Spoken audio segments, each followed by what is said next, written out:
Thank you all. I will try to speak slowly, but I'm a New Yorker, so if I lose my way, it'll just mean me speaking faster. I apologize. I thought I would try to bring up to date some of the sort of innovations and techniques whose development I wrote about in this book that came out 2 years ago. That was right before a presidential election. We're now in a midterm election. And one of the things that's become clear in the United States, I think, is the extent to which both changes in the nature of the electorate and the composition of the two parties' coalitions, when combined with these innovations and new tools and techniques, have dramatically changed the way that each of the two parties approaches different types of elections. And so what I thought I would do as a way of illustrating that is walk you through the midterms from the perspective of the Democrats this year, because I think what we'll see, and hearing from two Republicans later on, you'll hear how they think about this fall and presidential election going forward. But I think you'll see that Democrats are in a position where they are approaching the project of campaigning very differently than Republicans are, and it's very pronounced this fall. This is from a cover package that I helped to assemble for the New Republic magazine. It ran in April. The magazine was interested in understanding what it would take for Democrats to, as they put it, survive this fall, which largely means keeping the Senate. And so what I suggested we do was partner with one of the large firms that does data collection and analysis for voter targeting, a firm called Clarity and TargetSmart that basically manage the Democratic Party's voter file, which is their database of voters, and sort of analyze and map it the way that the campaigns would be to show what this challenge looks like on the ground. What has dramatically changed over 20 years in the United States is the extent to which the two parties now have really split. And so you basically have one party, the Republican Party, that is in demographic terms overwhelmingly white, significantly older, more rural and exurban. And you have a Democratic Party that, as you know, is younger, more African American, Latino, Asian, tends to be less married and more urban or in sort of inner ring suburbs. That happens to mirror a big behavioral divide in American politics. I know this varies some from country to country, but in the United States, we have the highest turnout rates in presidential elections every 4 years, and turnout tends to drop as you go into sort of lower salience elections. And almost everywhere, with the exception of some big city mayor's elections, turnout is always lower in a given jurisdiction for an election if there's not a presidential race on the ballot. So what we did is went through every voter in the United States, and you'll see, so there are about 126 million people who have voted, I think at least once since 2008. And the left is 78 million people who vote every 2 years. So they vote in 2008, 2010, 2012. And traditional predictive modeling campaigns suggest that they will vote again this fall without much urging. We call them reflex voters. They vote every 2 years as a matter of reflex. At the very least, they will have a member of Congress, a House of Representatives on the ballot. In many states, they'll have a senator or a governor's race as well. Then we have the unreliable voters. These are people who voted in 2008 and 2012 but did not vote in 2010. There are 49 million of them. And what you see is, whereas we once might have thought that, okay, these are two different types of behaviors, they divide along demographic lines. We know older people vote more regularly than young people, for example. We know that historically whites have voted at a higher rate than African Americans. What you start to see now is the extent to which it really echoes an ideological divide. So, likely to vote Democrat, 44% of the unreliables, only 39% of the reflex voters. It's flipped, 52% likely to vote Republican among the reflex voters. This was based on some polling we did of these samples. You look at the views on Obamacare. You look at attitudes on Hillary Clinton or on Chris Christie, and you see very much that if it's very easy to understand how when Barack Obama went on the ballot against John McCain in 2008 or 2012, and all of these people voted, Democrats were very well positioned across the country to do well. And you can see how in 2010 or 2014, if it is primarily these folks on the left who are voting, Democrats are very poorly positioned to win. What has changed in American politics is that the amount of data that's available, the sort of two major innovations I write about in my book are that now there is a wealth of individual level data that's available. So whereas 20 years ago, campaigns would have to target based on large demographic groups like male, female, white, non-white, or geographical jurisdictions like precincts or counties, now they have databases of individual voters and can come up with predictive models of how an individual is likely, how much an individual is likely to vote and how they are likely to vote. And these tend to get reflected on scores. They're 0 to 100, they're percent probabilities. And so an individual voter might have a 70% turnout score, a 70% probability that they will cast a ballot in November, and maybe they get given a 60% Democratic partisanship score, a 60% likelihood that they would identify as a Democrat. And that means that the campaigns and parties can start to sort through voters whom they want to target at a much more granular level than they were able to even 15 or 20 years ago. And so the challenge, as Democrats have it, so while Republicans are going into this midterm election very much focused on the opinions of these reflex voters, people who are already going to vote, Democrats are much more focused on finding people who would likely vote for them if they voted but are not behaviorally conditioned to vote. And in that sense, we have actually a fairly good idea now from these experiments of what it takes to actually turn a non-voter into a voter.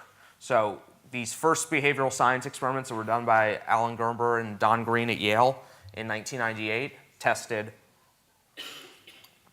the relative effectiveness of a get-out-the-vote reminder by mail, by a phone call, by an in-person visit by a canvasser, designed like a drug trial so that you randomly assign some voters to get a form of contact and some were in a control group and didn't get any.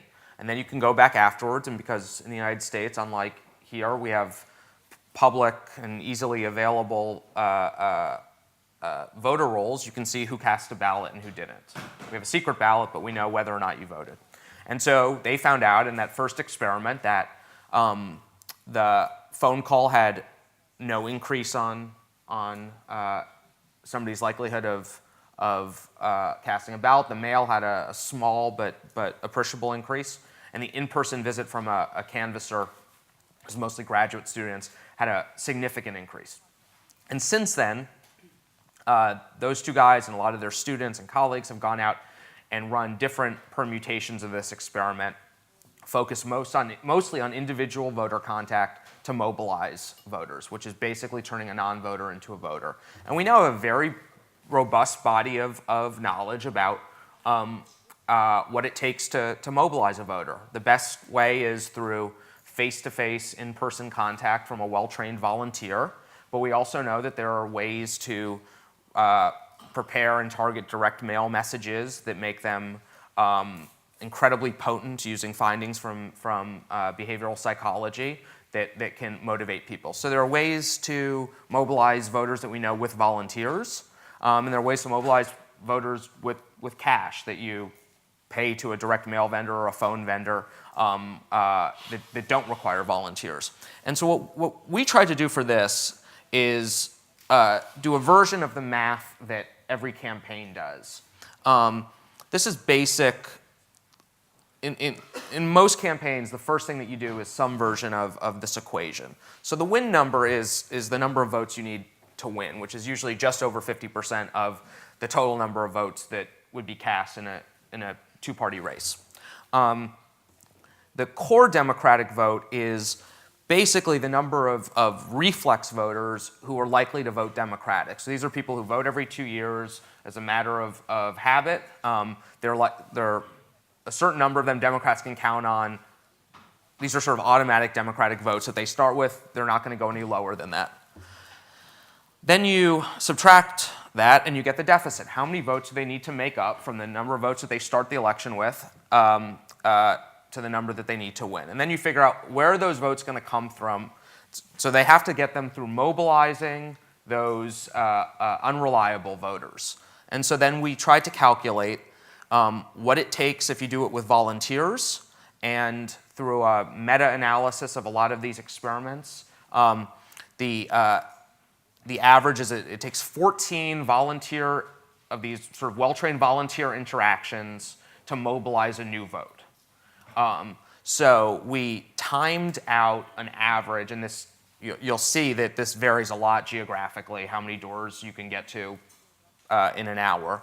But we came up with an average time of that it would take to mobilize a new vote with a volunteer. And then we came up with what it would cost if you didn't have volunteers but did it with money. And another meta-analysis of some of this shows that there are direct mail pieces, and we can talk in the questions about what goes into those if you're interested, but that you have to send out hundreds of them to get this impact, but that at $47 a piece you mobilize a new vote. And so each of these are things that are basically increasing an individual's likelihood of voting by a few percentage points, and we just sort of tallied up what it would take in aggregate. And so we put a price tag in dollars and in volunteer hours on what it would take to mobilize each of those votes. And so then what we did, and this was all done in April, so the dynamics of some of these races have changed, some of them quite a bit, but it gives you a decent idea of the baseline. And the idea is that, that's the total number of votes Democrats would need to win. They start with that many, and then they need to figure out how to get 53,000 people who would likely vote Democratic if they voted to become certain voters in November. And then we quantified, and you guys have followed American politics long enough that hopefully you're not too terribly shocked or outraged by the size of these numbers. This is what we estimated it would cost if you wrote a check to a direct mail vendor for enough pieces of mail to mobilize that many people, and this is what it would take in volunteer hours. And the challenge here is, you think about a state like West Virginia, where there's not much of a Democratic Party organization left, not much of a liberal activist culture, and even if that's the smallest number we have in our ranking, the idea that you would find Democratic volunteers who would go knock on doors for 123,000 hours in West Virginia becomes all of a sudden very fanciful. Or Georgia, which is the biggest number because it's the biggest, actually North Carolina is larger, it's a larger state, we estimated it would take $31 million to change the electorate just through mobilization. And so this is a way, obviously, there's persuasion going on at the same time, and the Democratic deficit can shrink if the Democratic candidate becomes more popular, Republican candidate becomes less popular, the president's approval increases, the approval of Obamacare increases. But by and large, if they want to change this just through basically get out the vote techniques, this is what it takes. And then we tried to show what that actually looks like on the ground, because I think often when journalists write or talk about data or the ground game, it's incredibly abstract. And so we wanted to actually show what the ground game looks like on the ground. So we took 4 states with sort of different scenarios, and going into the voter file, into this database of voters, mapped what it looks like. And so this is in Athens, Georgia, where the University of Georgia, which is a large state university there. So there's a Senate race that is, at the moment, I think people would be surprised if the Democrats won it. Democrats are very public about the idea that the only way that they will win this Senate race is by changing the electorate in Georgia through massive new registration and mobilization. So you look at, these are college dormitories. in the United States, most of our students live on campus at large universities. And so blue means somebody who is, through statistical modeling, likely to vote Democratic. Red is somebody who's likely to vote Republican. You see overwhelmingly Democratic votes, probably 3/4 of them, if mobilized. And then we basically broke these into 3 chunks. So the reflex voters are voters who are voting every 4 years. You see they're a relatively small share in each of these 4. These are actual buildings. Unreliable voters are a larger piece. And then non-voters, these are people we basically took a list of adults. You can buy from a consumer data warehouse in the United States, a list of adults, and mostly if anybody has any sort of financial or consumer footprints, there's a record of them. And then you can match it against the list of registered voters at that address. And what you find is that here are people who we know exist, they're over 18 years old, and they are not registered to vote, at least at that address. And so you see that if Democrats want to basically maximize their partisan advantage among these 18 to 22-year-olds in university, they have a lot of work to do registering non-voters and mobilizing these unreliable voters. Now, the wonderful thing about a college dormitory is these people live in a very densely packed area, and even if Democrats went out and indiscriminately mobilized everybody here, they'd still get 3 out of the 4 votes. But you see that that actually requires a lot of volunteers who are going to go in and knock on these doors. This is in Charlotte, North Carolina, where you have one of the most competitive Senate races. This is a public housing project, and we did a version of the same thing. So you see the racial makeup of the entirety of the housing project, overwhelmingly African American. You look at the partisan makeup of this almost entirely black housing project, and you see 1 Republican.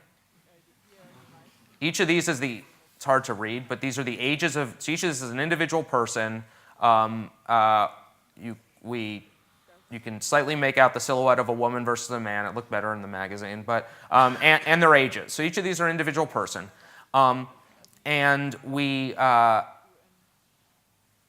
in North Carolina, there's this ongoing debate over the voting laws. Republicans have basically tried to restrict certain types of voting, particularly early voting. North Carolina is a state where a large percentage of voters have started voting early because the state basically made it easy for you to vote by a number of methods other than going to your local polling place on Election Day. Each of these, so you see the big breakdown. Once again, overwhelmingly the largest category, these unreliable voters, still far more unregistered voters than people who are voting every 2 years. And a yellow dot is somebody who voted early.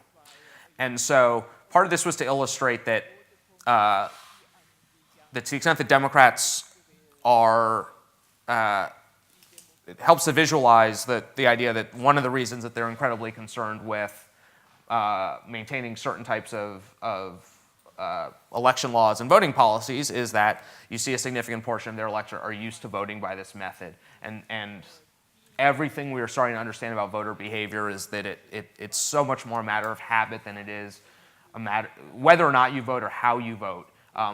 So much more a matter of habit and behavior than what we think of as kind of rational cognition or something. So this is Alaska, which is basically, in terms of population density, the opposite of a college dormitory or a housing project. Democrats is another one of the most contested Senate races in the country. And each of these is a town or city with this number next to each of them, and that's an icon of a person, so that's not a 1 in front of these, are the number of Democratic turnout targets. So these are people who are not already likely to vote they voted in 2012, they're not necessarily likely to vote in a midterm election. They would vote Democratic most likely if they voted. Democrats want to knock on their door and send them mail. 412 of them in a town, 69 of them in another town. And one of the things that's amazing about Alaska is most of these places are not accessible from one to the other by road. And so many of these places, especially down here in the Panhandle, you have to go by ferry or helicopter from one town to the other. And so what Democrats have done in Alaska is, in many of these small towns, placed a full-time field organizer to recruit and train volunteers. And that means that you have a full-time staffer, often living in a town where it's one staffer for 100 possible voters that they're dealing with, because there's no actual other way to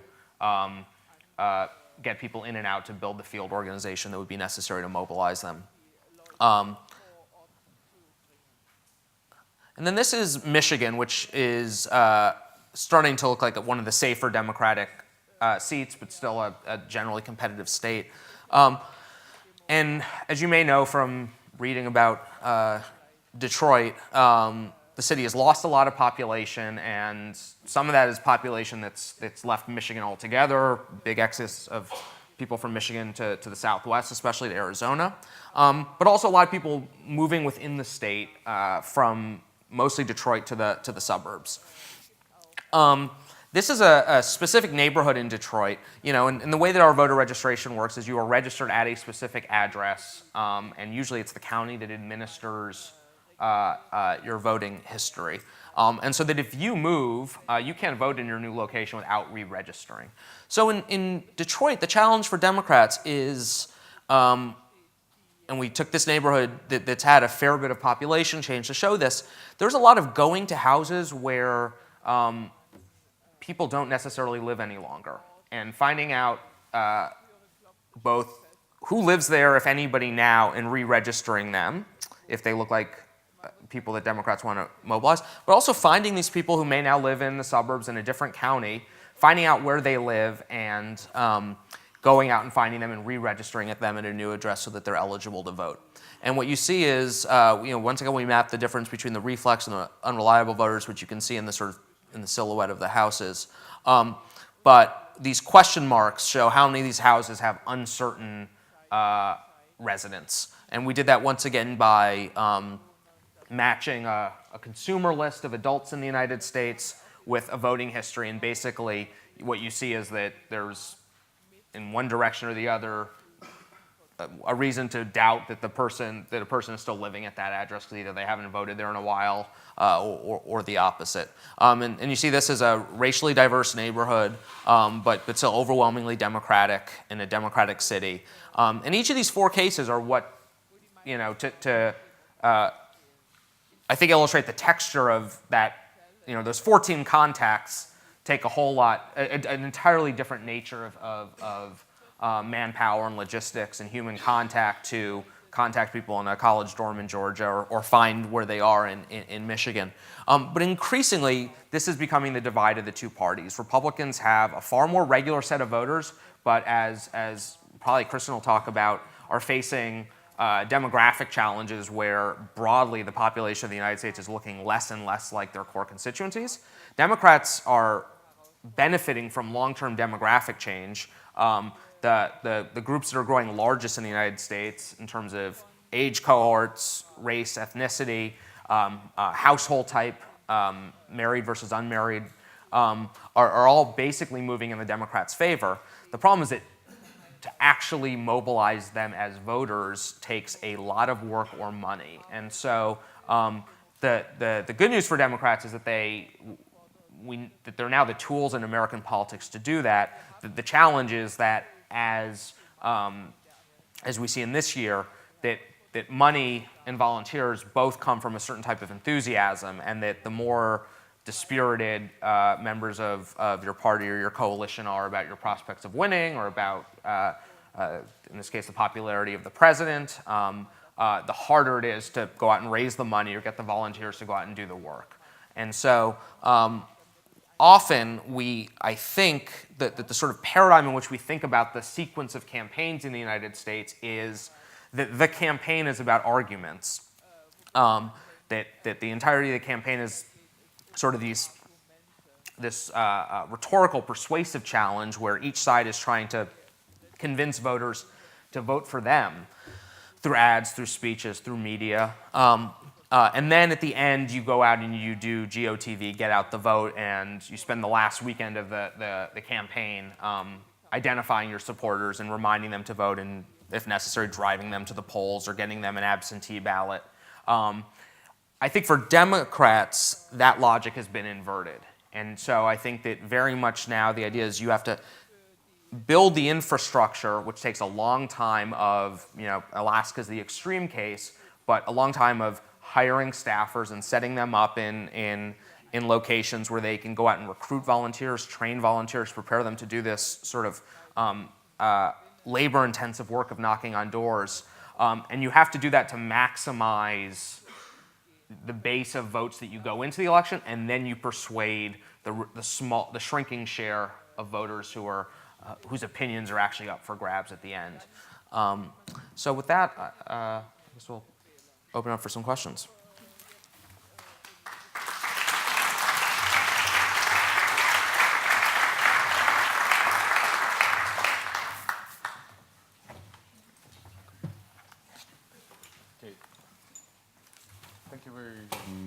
Thank you very much. It's always interesting, almost puzzling to see the possibilities or what is actually done in the United States to get these voters. And I think you were showing some very interesting examples of going from Alaska or from a dormitory in Georgia to Alaska, and then seeing how difficult it is.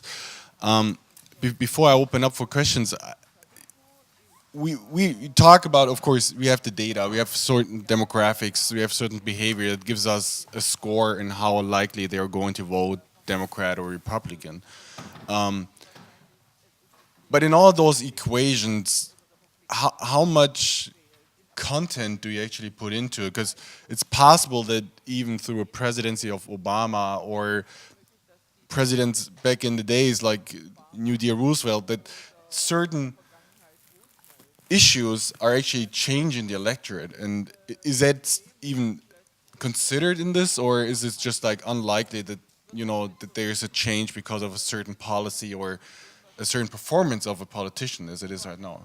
I mean, there's an overwhelming stability to the electorate in aggregate and to individual voter preferences. The media does a horrible job of communicating this. I think we tend in media coverage to suggest that there's far more fluidity or potential fluidity in a campaign season, but at least in partisan general elections, in two-sided partisan general elections, most voters' opinions are set even before the candidates are set. I'll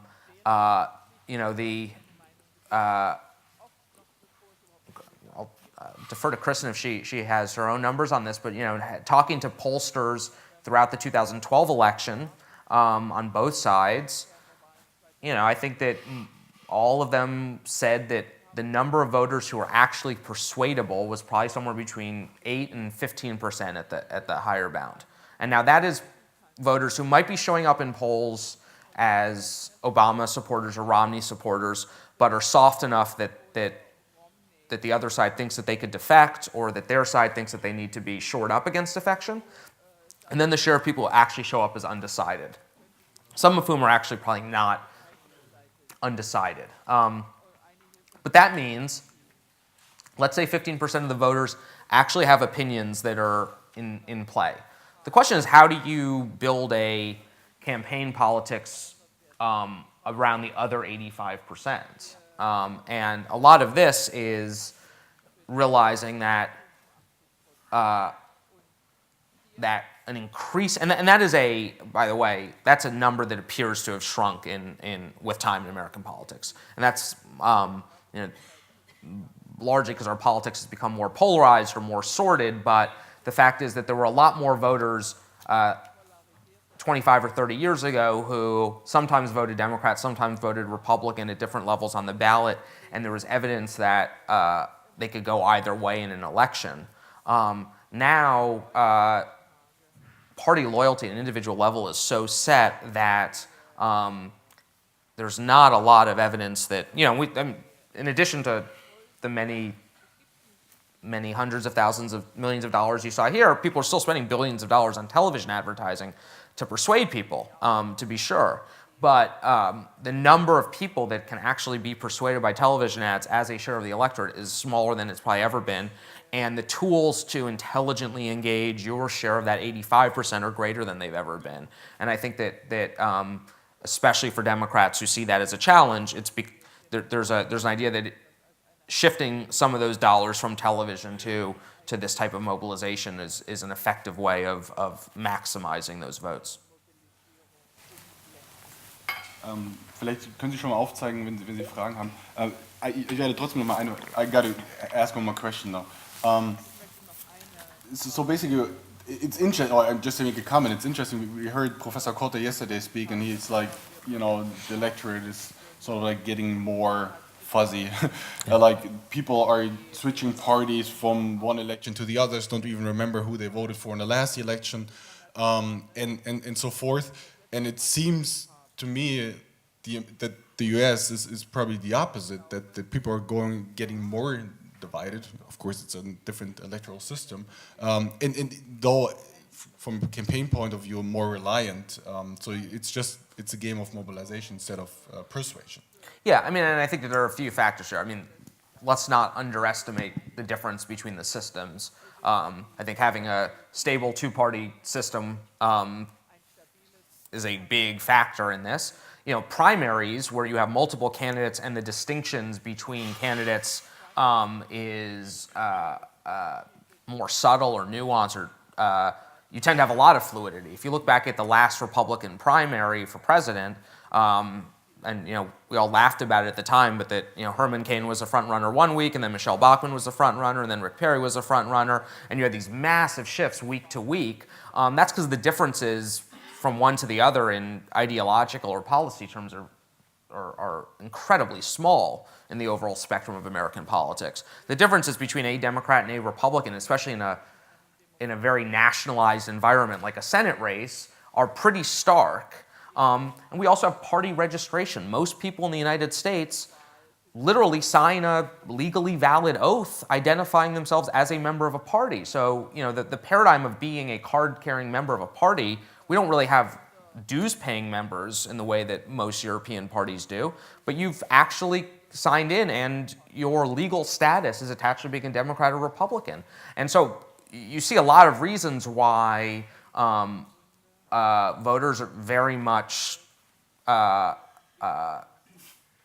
attach themselves to a party, and it tends to shape their voter behavior. We went through a period in the United States in the late 20th century where the parties kind of reorganized because of geographical differences, racial differences, policy differences, and you had some coalitions that were fundamentally unstable, and then you basically had a realignment.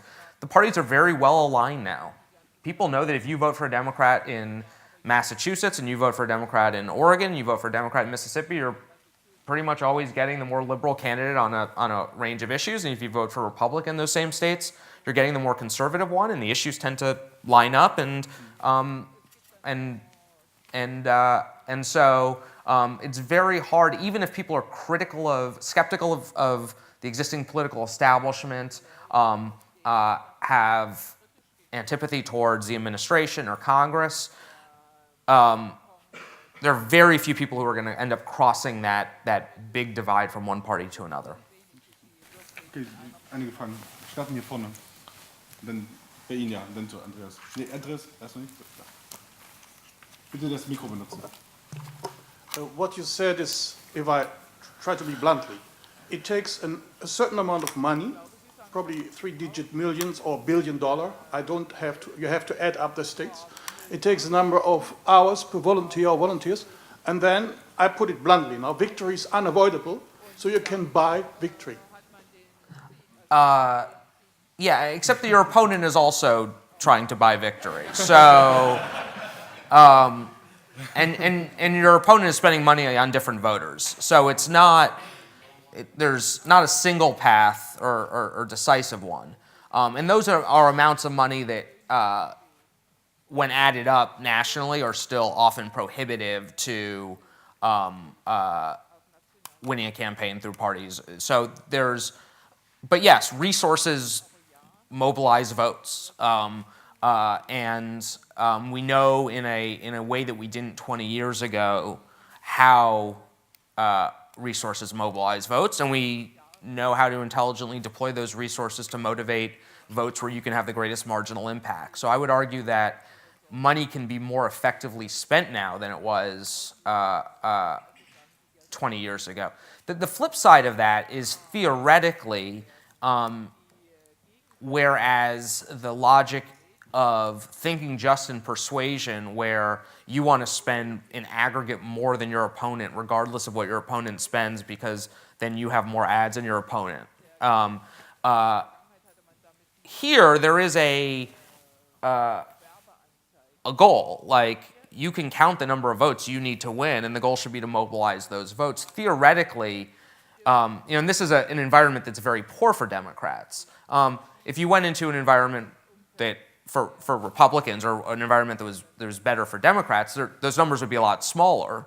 And then theoretically, you could say, well, we have raised the $500,000 that we need to mobilize our electorate in the state. I, as a candidate, no longer want to make fundraising calls because I don't enjoy it, and I want to spend that time doing something else. The resources, it is a zero-sum game in terms of resources, and so there's a way of thinking about this that could sound a little more humanistic. Thank you for your talk. I think in Germany there's always trouble when we're looking at the US and seeing, okay, there's this data, there's this money. We don't have the data because we have privacy laws, and we don't have the money. And so, well, this is interesting, but this doesn't matter. I think the interesting thing, and you talk about that in your book quite extensively, is that there was a culture shift on the side of the Democrats that did not really happen for the Republicans. To say, okay, we open up to this kind of science or scientific approach to campaign measurement. And I think, I mean, if you could talk a bit more about that, how the campaign environment is looking and who's working on the campaigns and what are the practices of actually getting to know what kind of tool works and what doesn't. Yeah. So, these two big sort of strands of innovation I talked about, the use of these randomized experiments that came out of the academic social sciences, mostly political scientists, but also some economists, some behavioral social psychologists doing them.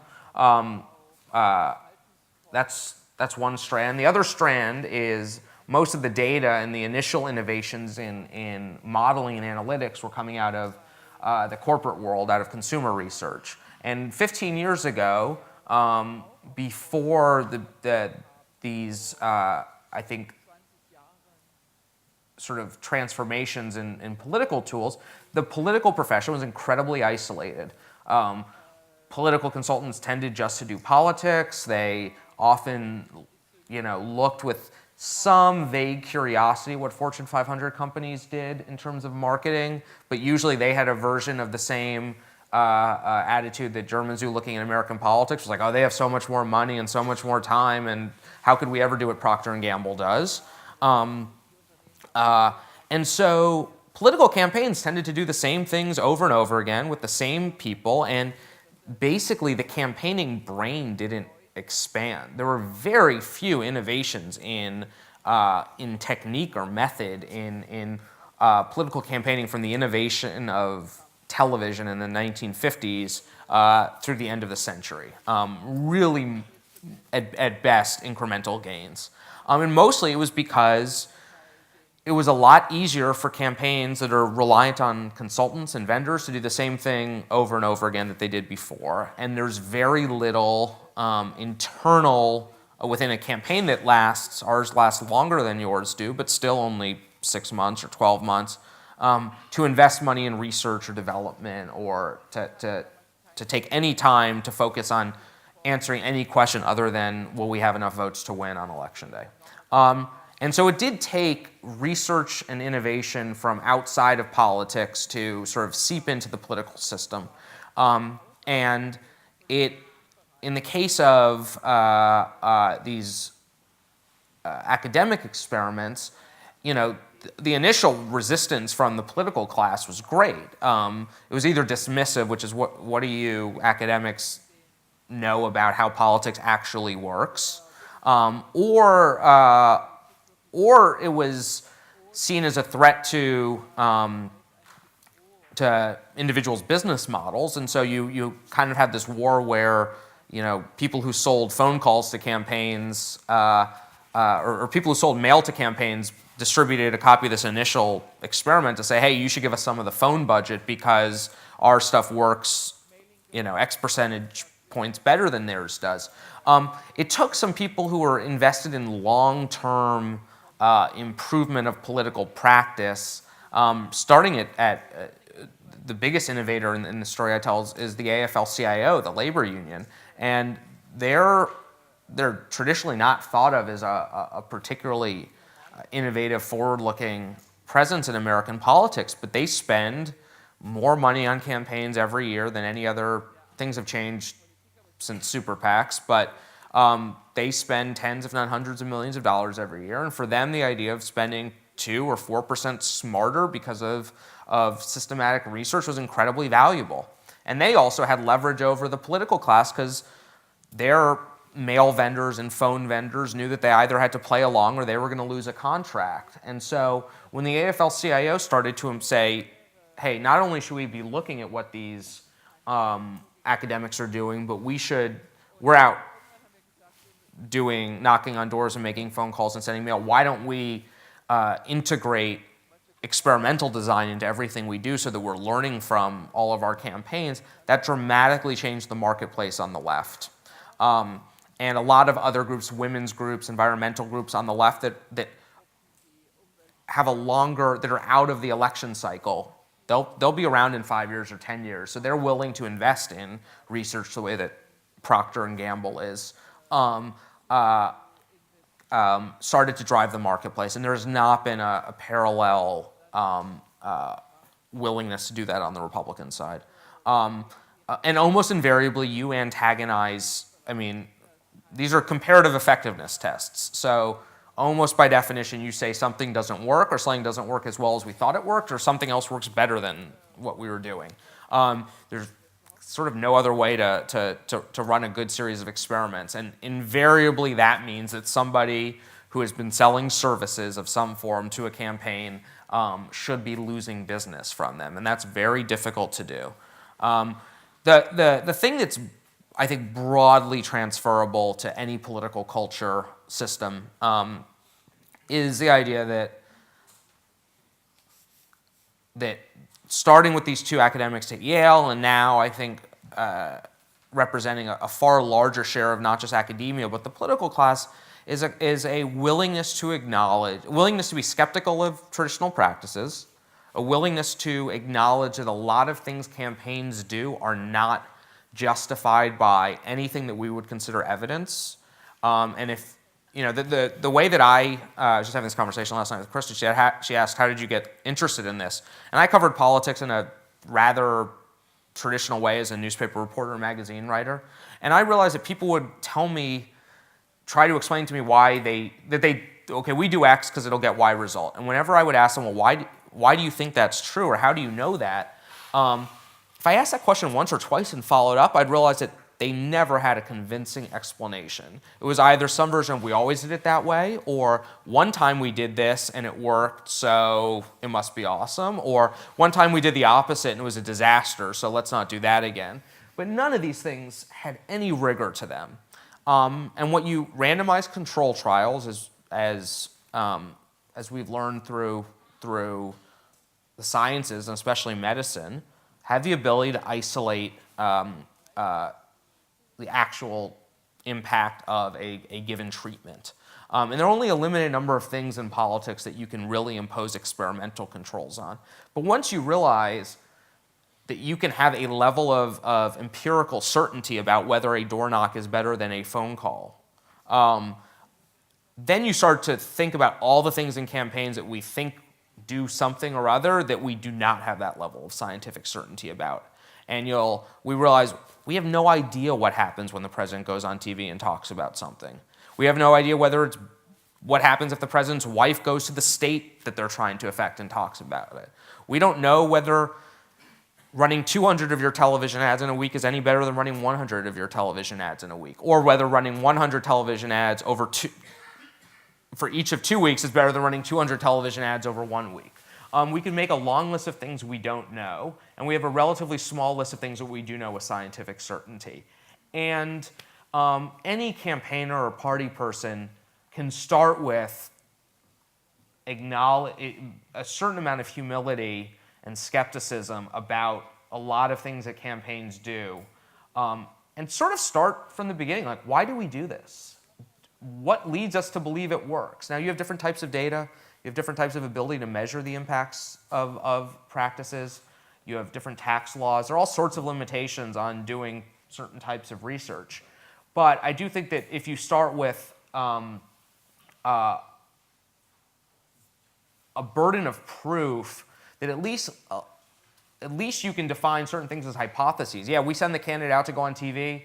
We think it does this, and we saw from polling that things got better, but be humble in the face of what that tells you, which is probably very little. And then see if there are things that you can measure, things that you can test, whether it's social science experiments or through more informal testing. But I think that is a cultural reformation that's taken place in certain parts of American politics that has been incredibly useful, and I think that is something that can be applied to any type of election anywhere. Sasha, I'm interested in the data that you use, both in terms of predicting voter behavior and also in terms of measuring campaign impact. I figure that most of these data come from commercially available sources. The question is, are these always available to both political camps? Or are there exclusive data agreements for one camp, then the same company can sell them to the opponent anymore? And secondly, how much is the percentage share between those commercially available data and the party organization's proprietary data, which they gather over time, I figure? Okay, great questions.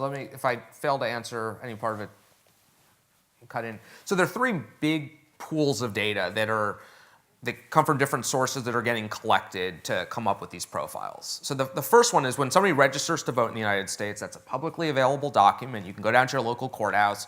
You can see Sasha Issenberg. You have my date of birth. You see that I'm a man. You have my home address. You know when I register to vote, if I registered with a party in most states. And then you have a list of every time I cast a ballot. Did I vote in a city council election in 1999? Did I vote in the state senate election in 2000? Did I vote in the presidential election in 2004? And often if I voted through a method, if I voted early or with an absentee ballot, whatever the method of voting was, that's all publicly available. It is, in many places, incredibly difficult to maintain. We have lots of courthouses. They update them. If you're in an election year, people are registering every month, and you want to have the most current list. You want to have a list of the people who just voted in the primary. So even if that underlying data set is public and often inexpensive, often private vendors are doing the difficult work of organizing and remarketing and packaging it to candidates. But that information, Democrats and Republicans are getting from the same underlying public source, and outside groups too, nonpartisan outside groups. And at the same time, both parties. At the same, they have access to it at the same time, but in Massachusetts, for example, you have a very localized bureaucracy. 242 towns each control their own voter rolls. That requires often going to the county clerk in each of those towns and saying, hey, have you updated your voter rolls for July yet? And then taking whatever form they give that to you in, which could be paper or a CD-ROM or a spreadsheet, and updating it from whatever file. And so some parties or companies are just faster at doing that than others, but they could all do it at the same time. Okay, so that's let's say on your average voter a few dozen points of data: name, gender, in some states race or ethnicity, party, when you voted. The next big pool of data is what we think of as consumer data. there are several large consumer data warehouses in the United States. Most of them started by developing credit rating scores for financial industries. They also serve direct mail marketers. Most of their business is not politics. The media coverage tends to emphasize the very consumery stuff, like we have a list of everybody who likes root beer and everybody who drives a Lexus, and that stuff does exist. A lot of what they have is self-reported, basically demographic data. So that you fill out a sweepstakes to win a free trip to Barbados, and you put your name and your address, and it says how many children do you have, and you check off 2 children, and are you married, and you say divorced, and what's your household income, over $100,000, and did you buy an appliance, how many appliances did you buy last year? That often is better information about your actual lifestyle than what I would get from the census, which at the very least is at the block, at the narrowest at the block level. So a lot of the consumer data is collected and repackaged by consumer agencies. Some of those have exclusive contracts with parties or political data intermediaries. But a lot of the information is being sold and resold from the same underlying sources. So, Time Magazine can sell their subscriber list to a bunch of different people who each, and maybe they repackage it in different ways. So maybe somebody goes and buys Time's list and Newsweek's list and a list of people who gave money to a local public radio, and they create a news consumers list. But the underlying data often exists in multiple places. There can be hundreds, if not thousands, of data points, most of them entirely useless for politics, but available to people in politics. And a lot of this is running statistical algorithms that are weighing the influence of each of those variables. And so, whether you read Time Magazine may be predictive of how likely you are to vote, but whether or not you bought a dishwasher last year may not be, right? And then the final pool of data is, I was talking about all of those volunteers going and knocking on doors to get people to vote. But usually those interactions will be 2 or 3 questions long. Hi, is Sasha there? Yes. Are you planning to vote this fall? Do you know who you're going to vote for? Maybe I say, do you have an opinion about the minimum wage issue on the ballot here? And each of those becomes a data point. And if in the old days, like 10 years ago, usually those would get written on a clipboard, and often they'd get put in a file cabinet, and the day after the election, the file cabinet would go in the trash, and the data would sort of disperse or disappear, or you'd do data entry and they'd be on your computer in the campaign headquarters, but afterwards that wouldn't be networked to anything and the data would disappear. Now both parties are much better about making sure that all the data that comes back, volunteers at their least romantic are volunteer data, unpaid data collectors, right? And so all of that stuff that comes back in through the campaign is going back into the party databases, and often that's the most valuable. Like, if I could only tell you one thing about a voter, and you had to, in 2012, and you had to guess whether or not they would vote for Obama or Romney, probably the best thing would be, did they vote for Obama in 2008, right? And then the next one would be, are they a registered Democrat? And then the next one would be, are they black, right? A lot of these are fairly obvious things. And those are controlled very much by the parties, and there are campaign finance and tax laws that limit what you can do sharing or reselling those.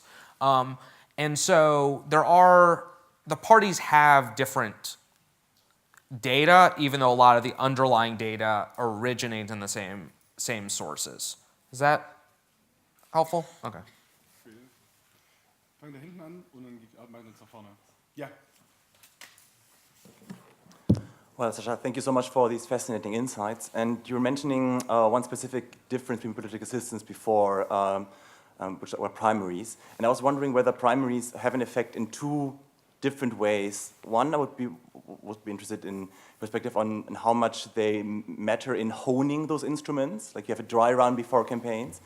And second, I would be interested in the management perspective, like how much do you think it has an influence that when you actually have somebody trying to get on a list or be the Republican or the Democratic candidate who actually then looks at the budget and says, I want to know what works, instead of how many European parties have it, you have a budget, and there's a committee who decides on the budget, but not really somebody who actually had to collect and make the phone calls to get the money that's then later spent. Yeah, I mean, I think that, first of all, the most, and I wrote a piece about this for the New York Times about 6 months ago, I think probably the most underappreciated development in global politics, right? I mean, for all people look at the United States and want to export the data or micro-targeting or social media techniques, the thing that people actually have around the world, parties looked at and started to adopt, is primaries. Since 2008, we see the Liberals in Canada, we see the French Socialists, now other parties in France looking at them. Labour in the UK is moving towards a primary system. The Greens here, I believe, did it. And people look at the 2008 example, and at the time, everybody thought that the Obama-Hillary primary was going to be this sort of, in certain ways, it was a war of attrition. They raised a lot of money and they spent it attacking another Democrat. But I think in terms of, it collected tons of data. And a significant portion of the data on a Democratic voter file is stuff that volunteers went and collected or paid phone banks collected about voter behavior in those primaries. And much of it in states where Democrats had never run serious national elections. You think about a place like Kansas, where Democrats have unexpectedly become competitive in the governor's race and are trying in their way to help the independent run a Senate race now. Democrats haven't run a serious statewide campaign at a high level in Kansas in 40 years. Yet, Obama ran a serious caucus operation there because he competed in 50 states and 7 jurisdictions. And a lot of the information that Democrats have about who their supporters are, who their volunteers can be, came out of that experience. They would have never have had that, they didn't have a single staffer there in November of 2008 or 12. And it's a mode of engagement, training, possibly testing, although it's a lot easier if the party plays a central role in administering it, whereas it varies a lot state to state in the United States about how active the party is in a primary if there's not an incumbent. But I think that what we're seeing around, and it started mostly with, and Italy is the other example where we've seen both at the municipal and the national, federal level primaries, that parties, and they've mostly been parties with the left or center left, although I think that's starting to change now, are recognizing actually some of that while we traditionally thought that good party organization was about exerting control over the nominating process, that was one of the great powers that parties had in a party-centric process, that allowing a certain amount, opening up, like a little bit of glasnost is probably good because the competition creates data, creates experience, creates expertise. And I think that that's going to be one of the challenges going forward is in a country, one of the few places where France has slightly less restrictive data laws, both for consumer stuff and politics than you do, but still, audiences in France respond the same way to audiences here about, well, we couldn't do all this data stuff. Well, what the socialists recognized was, yes, in a publicly administered election, you cannot get a list of voters and digitize it. But if we run our own election and get people to sign a form with their email address and phone numbers, we now can have personal contact information. We create something that makes them want to come instead of having to go to their doors and get them to opt in. And we now have a record of behavior. We know who our most active volunteers are. And I think that in 2012, in the primary that produced Hollande, they had 2 million people show up for their primaries. 800,000, I'm going to get the numbers off slightly, 800,000 of them voluntarily gave an email address or phone number.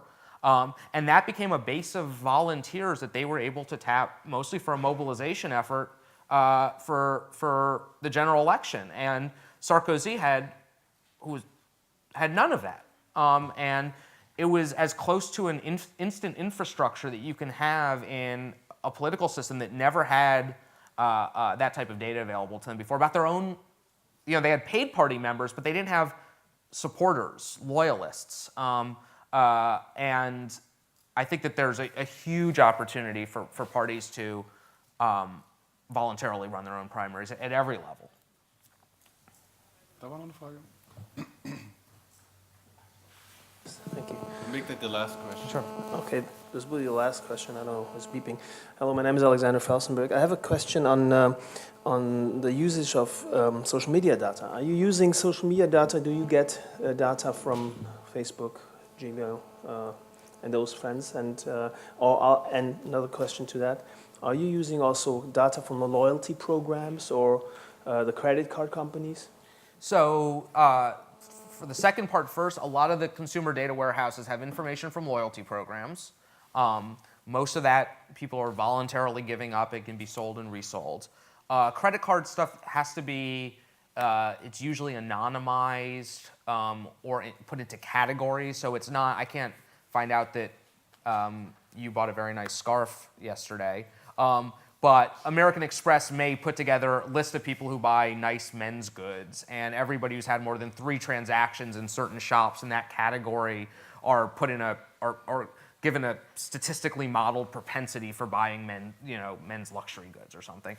That can be available at campaigns. It tends to be that as you go farther into that area, it becomes less helpful for politics. Or it tells you things that you would know otherwise, right? So like, somebody buys dresses, great, they're a woman.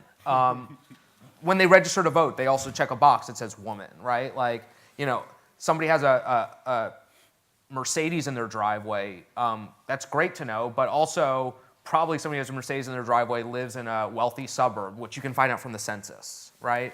And so 90% of the data that you can get that seems cool is at best a roundabout way to getting to something that you can get more easily, more directly, and often for free. Social media, the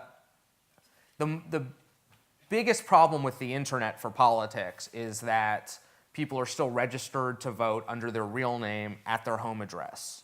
And so we have this great underlying data set of voter profiles and behavior that's tethered to your real name at your home address.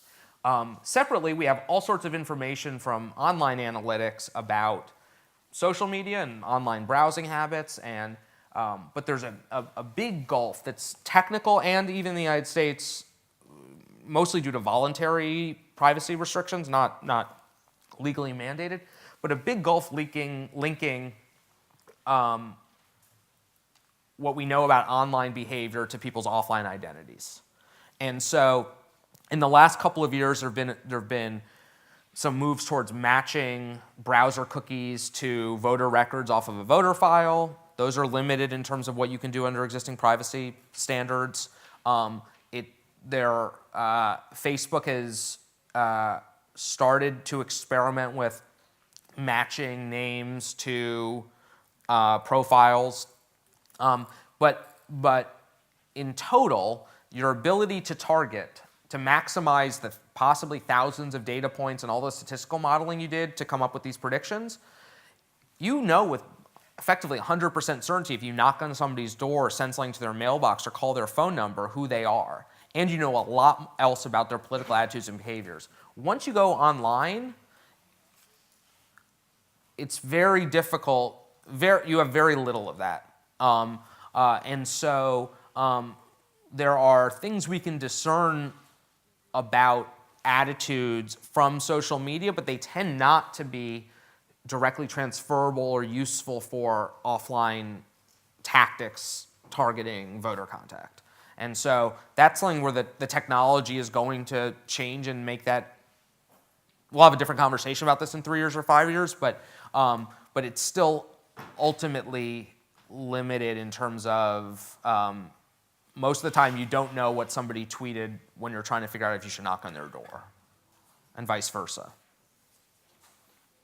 Thank you very much. That was the last question, but I have a very last question. Okay. It's just a yes or no. Oh, it's okay. actually 2 questions. Do the American voters know about all this data stuff? And then the second question, do they care? They don't know, mostly because they don't care. Okay. Fair enough. Okay. Thank you very much, Sasha. Thank you. Thank you. I appreciate it.